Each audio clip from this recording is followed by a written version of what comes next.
So while I'm relaxing here on this porch with this cigar and the sunshine and enjoying my day, Reverend Jim is hobnobbing with celebrities today. So today you get to see Reverend Jim in Sunday school with a real celebrity. Not like me, a real celebrity. A real one. A real one.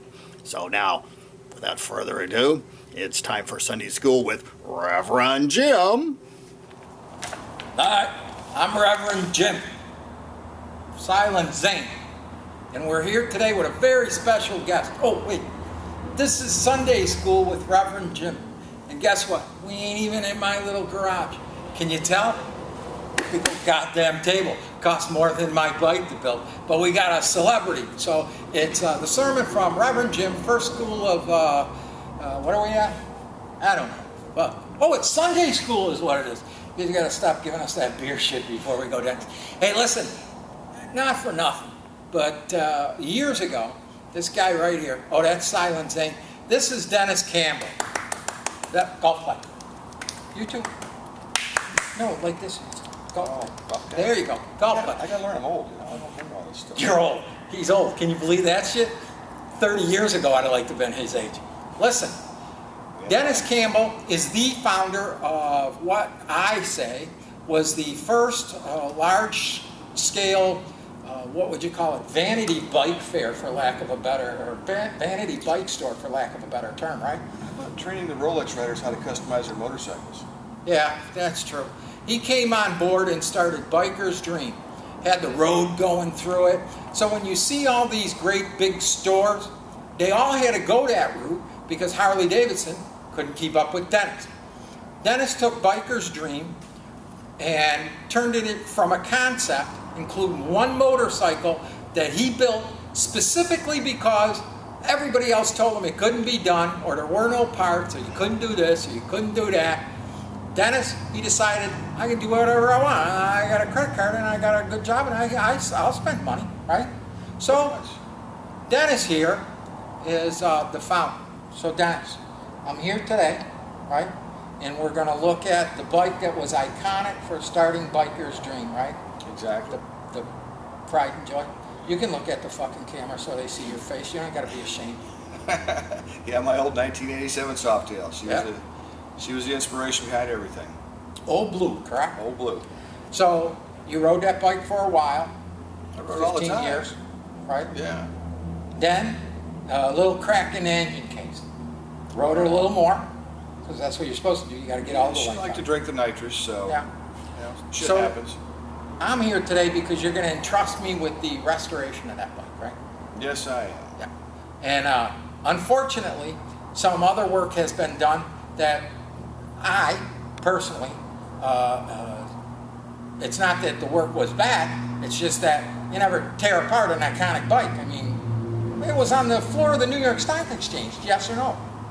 Well, it wasn't on the floor of the stock exchange, but it was on the floor of the Ritz-Carlton at Ritz-Carlton. the investment banker seminar. So There you go. It's been in front of some pretty powerful people, and Yep.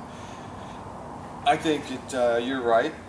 It shouldn't be altered. It should be back to its original state. And you know, I take the blame for part of your offense on the way she's looking right now, because it's hacked up, screwed up, fucked up. Did I say that? You can say whatever you want. Oh, good. Fuck Remember, you. you're talking to the leader of the End Political Correctness Party right now. I like Just that. launch that fucking shit right there. Yeah, I mean, so if you want to call me pussy or asshole, fat fuck, whatever. I think I did say you were getting a little soft on one of your posts or something like that. Yeah, Fire yeah, back. yeah. I appreciate the rhetoric. But I got the blue pills. I'm hard now. Well, you got a big blue pill in the other garage over there. So That's it. That's You gonna- like the way that's I gonna- did that, right? We smoothed right into that shit.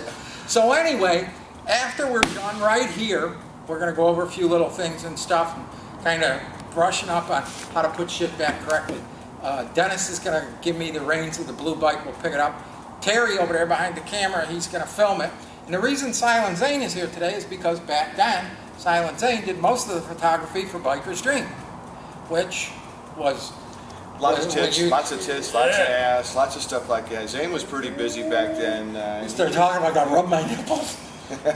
We had so much fun. Watch out for anything else around here. Oh, no. Sliding over the other side. I got a big table cover and stuff. We're okay. Yeah, I got a bottle of 100. Hey, so anyway, you'll see the bike in the state it's in right now. When we're done, you'll see the bike done the way it was. The way, every single friggin' detail. I'm Reverend Jim. This here's Dennis Campbell, another famous celebrity. Got this big fucking table. Silent Zane. Enjoy. Now, like always, power to America. I love America. Hey, you come like that. I do. I love it. Yeah. Oh, No, hand, you don't just fucking like the like this flag. here, fucking beat you. You put your hand right over your fucking heart. I love America to death. Yeah. If I had a Confederate flag, I'd be supporting somebody else's heritage too, but hey, what can I friggin' do?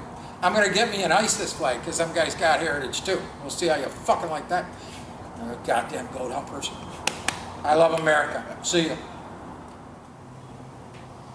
Alright, so here we are after talking with Dennis, and this is the bike I was telling you about.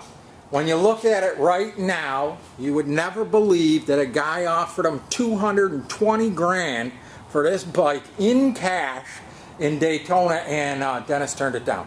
And the reason you won't believe it is because now, whoever worked on this bike before to restore it or fix the engine problem or whatever it is, well, they took it from what it was to what they think it should be. And you don't change iconic bikes. When you have a bike that was on the New York Stock Exchange floor when Biker's Dream went public, you don't change it.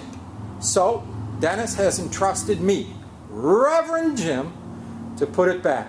Probably only because he knows I'm just won all them big bike shows and stuff, and I'm a cripple, so he's going to give me a shot too. But I promise, when you see this bike again, it won't look like this bolt together abomination, because that's what this is. Some guy putting shit on because he's got a catalog. Sorry, that ain't it. So, that's it.